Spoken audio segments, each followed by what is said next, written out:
Bienvenidos de nuevo. En esta ocasión comentaremos algunos aspectos básicos para la introducción de datos en R por medio del entorno gráfico RCommander. En particular, veremos cómo crear y editar un nuevo conjunto de datos, cómo cargar y trabajar con un fichero de datos previamente almacenado en formato R y, por último, cómo importar un conjunto de datos creado con otra aplicación. Una vez abierto RCommander, podemos observar en la fila correspondiente al logo de R las distintas opciones disponibles para manipulación de datos. En primer lugar, aparecerá en esa fila el nombre del conjunto de datos, la posibilidad de ver los datos correspondientes a ese fichero de datos activo o incluso editar los propios datos del fichero.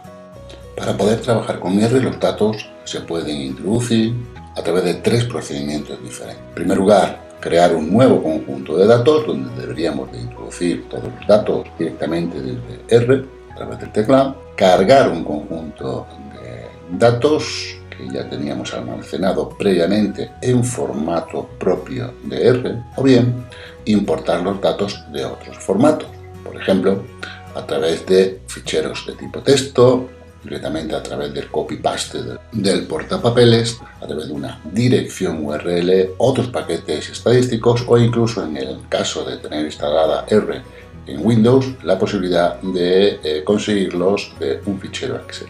Comencemos creando un nuevo fichero de datos. Para ello, nos vamos a la ventana principal de RCommander, seleccionamos la opción Datos y se nos abre la ventana donde seleccionaríamos Nuevo conjunto de datos. A partir de aquí, en la siguiente ventana, se nos permitirá introducir un nombre para nuestro conjunto de datos activos dentro de R, que no hay que confundir con el nombre externo donde finalmente se almacenarán.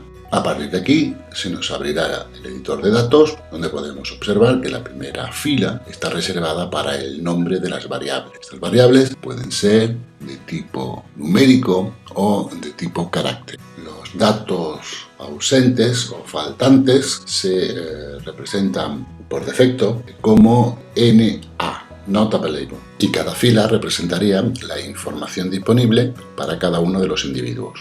Una vez terminado de introducir los datos, es hora de almacenarlos en un fichero externo, que no necesariamente ha de coincidir con el nombre que hemos asociado internamente al conjunto de datos dentro de R.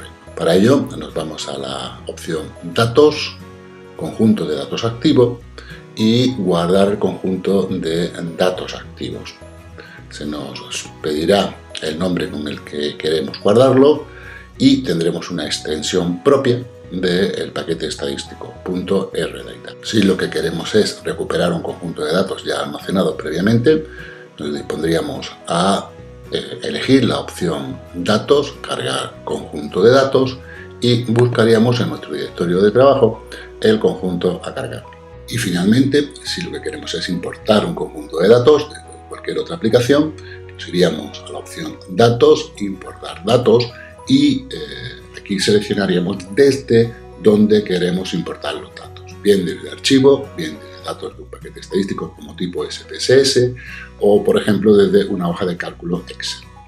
En nuestro caso, seleccionamos desde archivo de texto y a continuación se nos preguntará sobre el nombre de datos interno, el nombre de las variables, si aparecería o no como cabecera en nuestro fichero de tipo texto, cuál es el indicador de datos ausentes, el sistema de localización de los datos, si es de un archivo local, portapapeles o una dirección URL, el carácter separador de campos, si es un espacio en blanco, comas, tabuladores, etc. O bien podríamos especificar uno en concreto.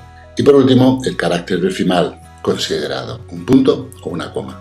Y finalmente, pulsando en Aceptar, ya tendríamos preparado el paquete estadístico para analizar los datos de nuestro fichero. Si nuestro objetivo es cargar un conjunto de datos desde una hoja Excel, la opción a considerar sería dentro del menú Datos, importar datos desde el conjunto de datos de Excel.